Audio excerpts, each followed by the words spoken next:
Welcome to Women of the World, a show which gives a voice to women from around the world who have chosen to make the United States their home.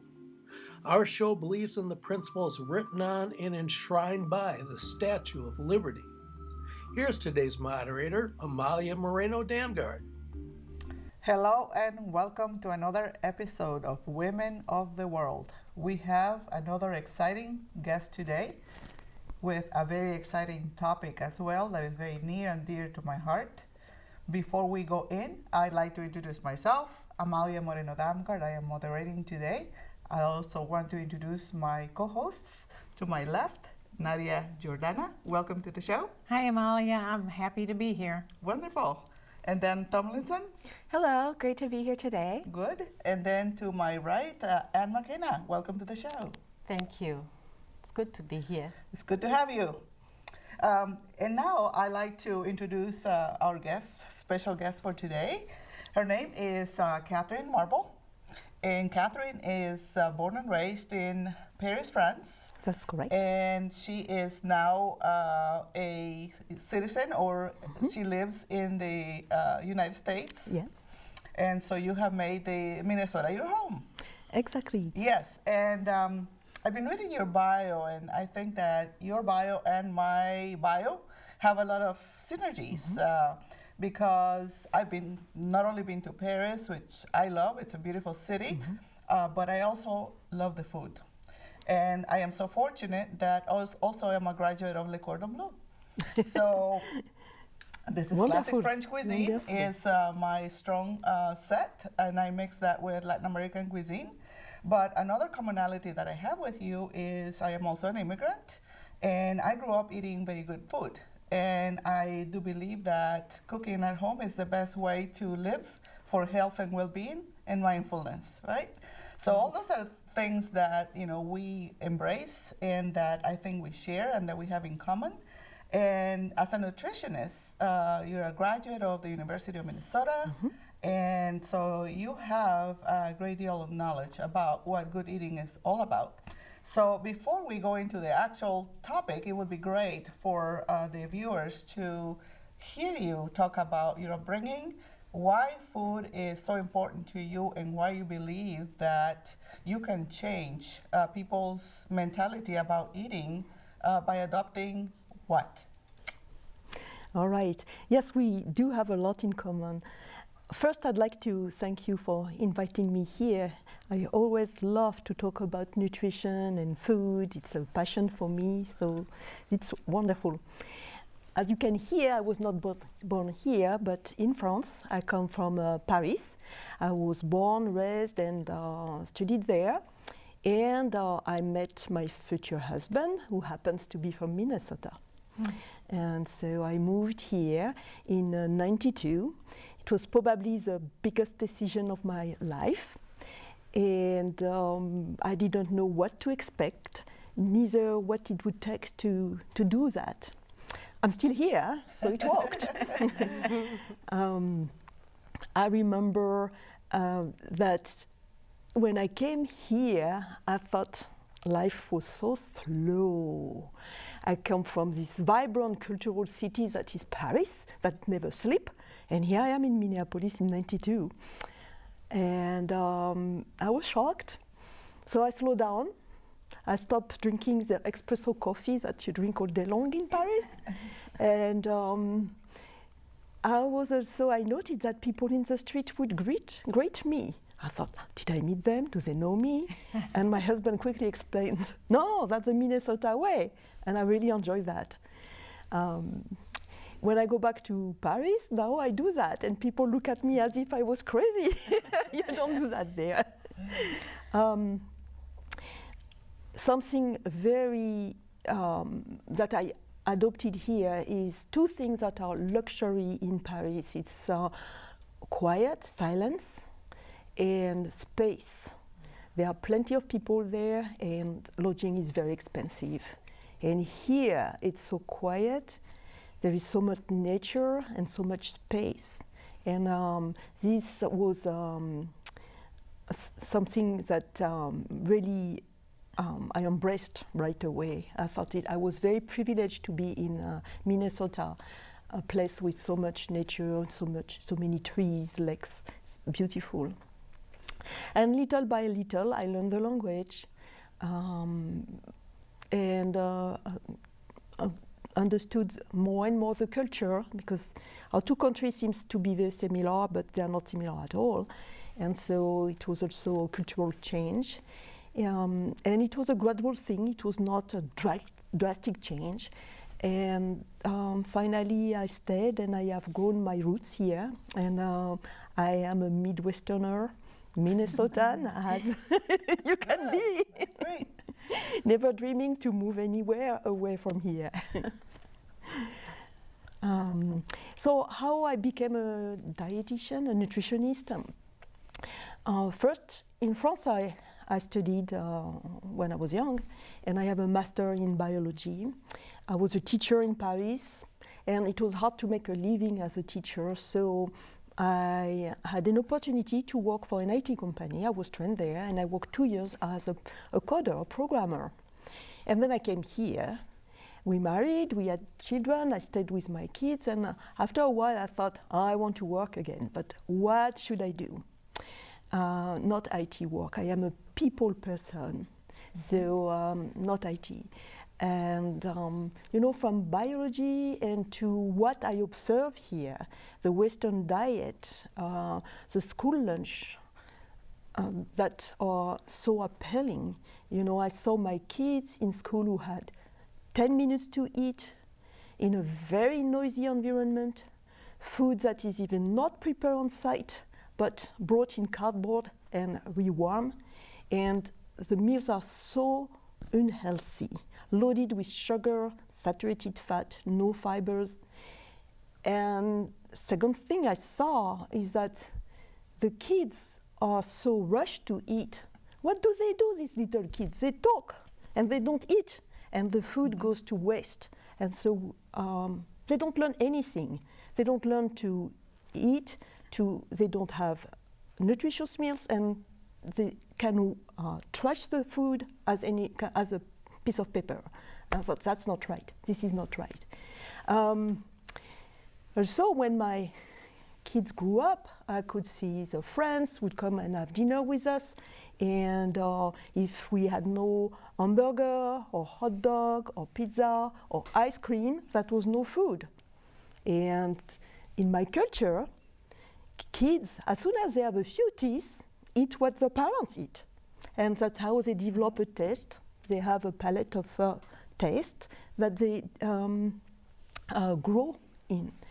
And by thinking that kids need food for them, you know, it really reduces what they eat, and these foods are not nutritious. They make them sick. They cannot grow properly on that. I remember when my first kid had his few teeth, started a real food, solid food. The pediatrician told me, give him Cereal. I thought, Cereal. this is no food, this is cardboard. And so I did what we do in France. You know, I cook some vegetables that are easily digestible. I make a little soup, and so that the real first food in France, and my kids ate, and so that's exposition to vegetable. And why kids here don't eat vegetable and think if it's good, it has to be unhealthy. If it's healthy, it's not good.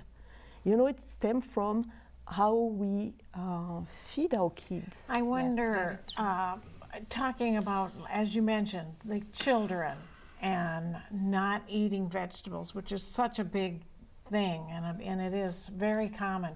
What would be some good ways of encouraging them? Because it is important. I agree with you about Cereal. very much. And it would be really important to have the younger children actually enjoy eating their vegetables. Any suggestions along those lines? Yes, actually, it starts at home. And I know that it's not easy because you need time to do that. And it's not strong in our culture here to make time for cooking. Many people do it, but still many other people do not do it. And when you are parents with young children, it might be a struggle. But nevertheless, cooking for your children and feeding them as you feed yourself, like regular meals, no snack between, sit down for a meal, don't have TV or a book. I mean, small kids won't have a book, but don't have distraction around, and expose children regularly with the same food. Don't make a fuss about it, and the kids will finally, by seeing this food coming on the table that often, we try it. And starting them with them early probably helps also, Yes, so they get used to eating. And that's another similarity we have in terms of, you know, Latin American children. You know, I think that out of necessity, oftentimes cooking takes place more at home, but also women are more skilled in cooking. Yes. And so I grew up with a nurturing grandmother and a mother that I acquired all this knowledge from without even knowing it, because it's innate. You are exposed to it. And so I learned the traits of food and nutrition and what's good eating through them. So definitely upbringing is very important. But what you're saying about how to teach kids about eating vegetables and good food is exactly the way I grew up. So those are some of the lessons that I have transferred to my son.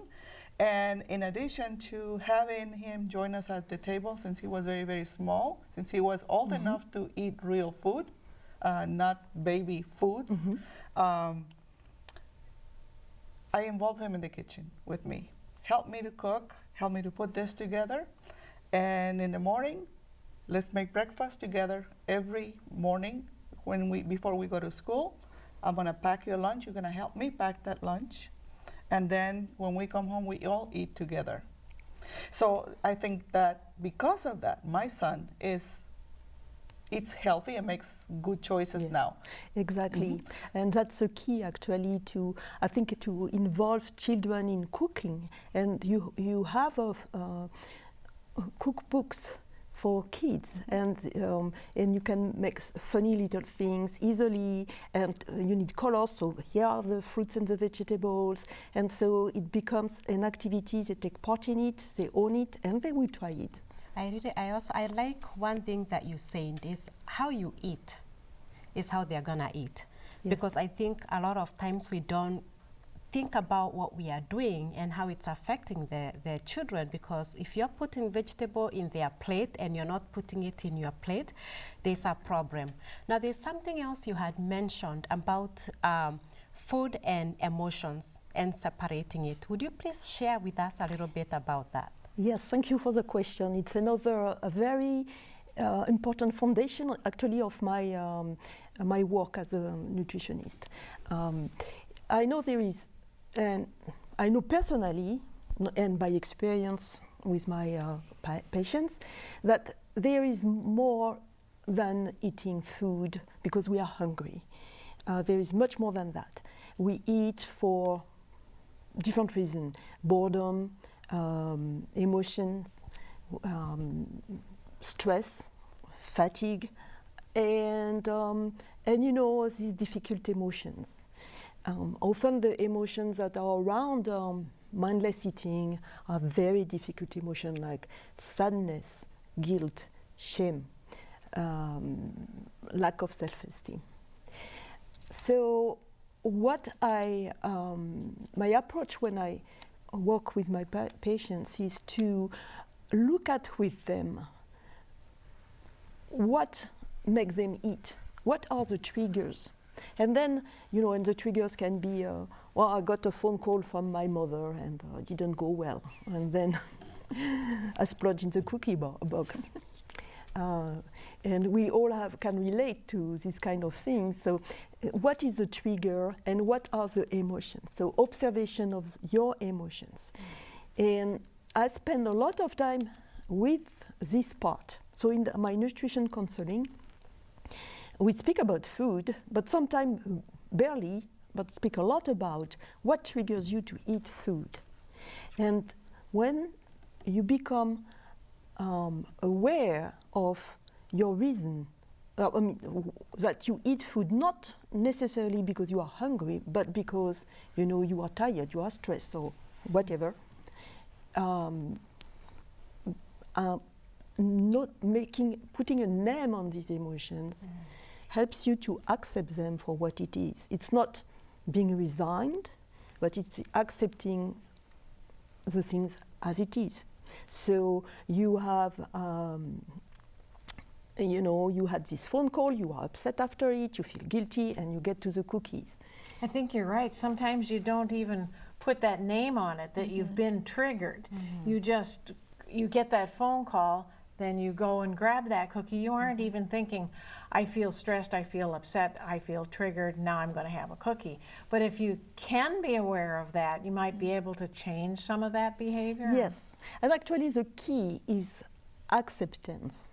Accepting our emotions. So when you feel guilty because you have been through all the cookies and you judge yourself, actually the key thing is not to judge yourself, but to bring compassion to yourself. Like, okay, that was hard.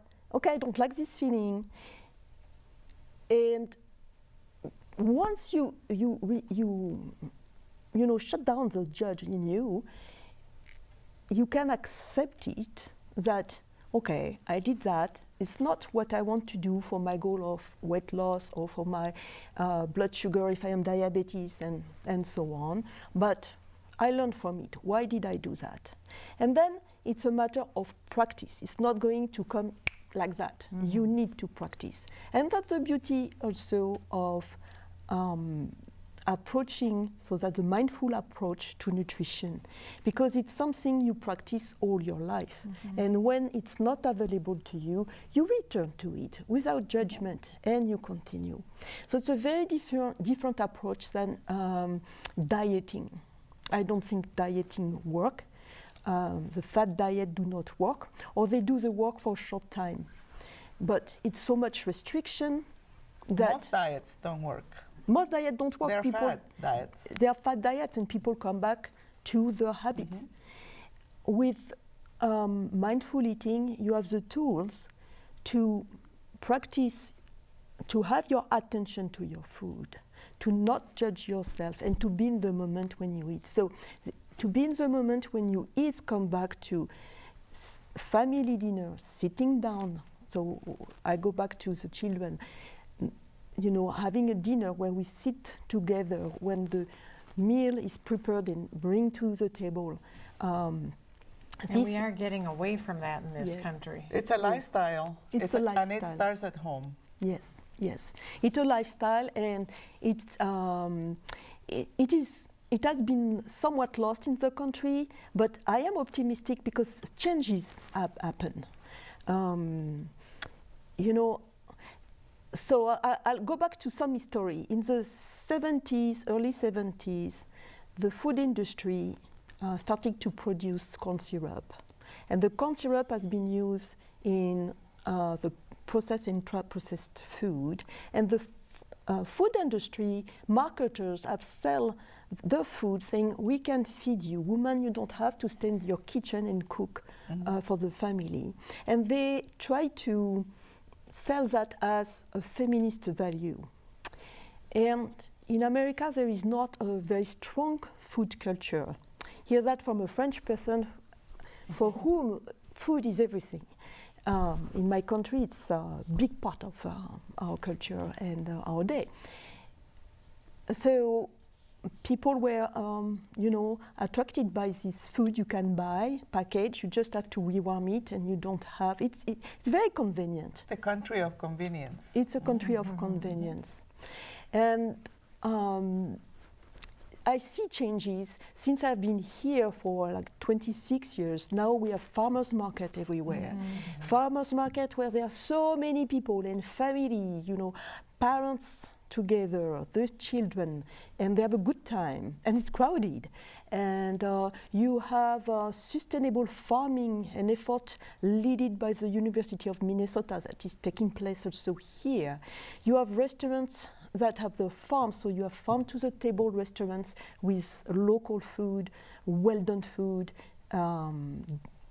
quality food. So there is this movement. Of course, it's a movement available for people who have means. It's still a struggle for people who have lower economic means, because that might not be accessible to them. It's too expensive. Both economics, and then I wonder, and maybe you can address that, both the economics, like you say, but what also perhaps the distance, in this country, the spaces are so great between where the food source is and the people living in the city. It's not like what we see in Europe, where you can go to the market and bicycle home with your groceries for the evening to eat with your family. It's so different from that. It is different, and so you need a car.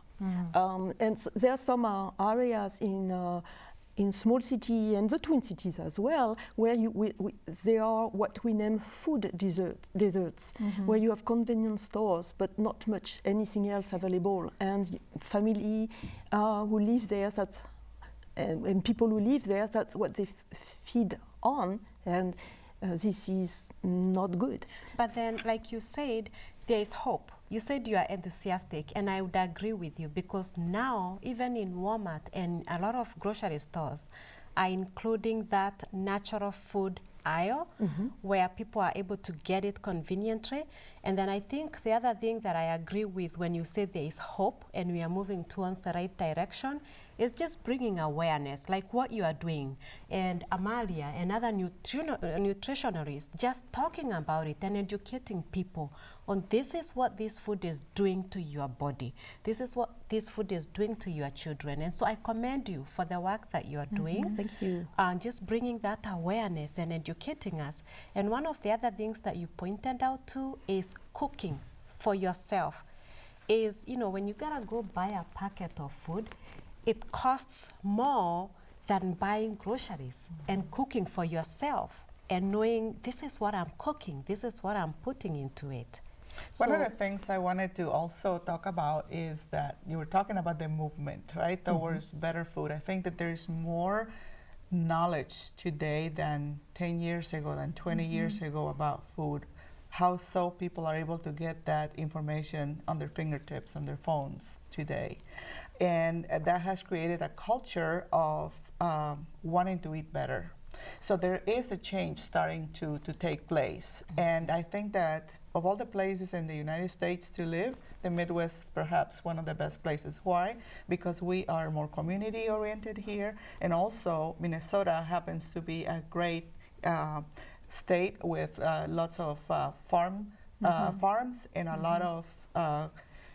lot of research and a lot of innovation around agriculture. Yes. I've been part of some movements through the public school system where I know that they are trying to instill change so that children are able to eat more fresh meals at home and at school.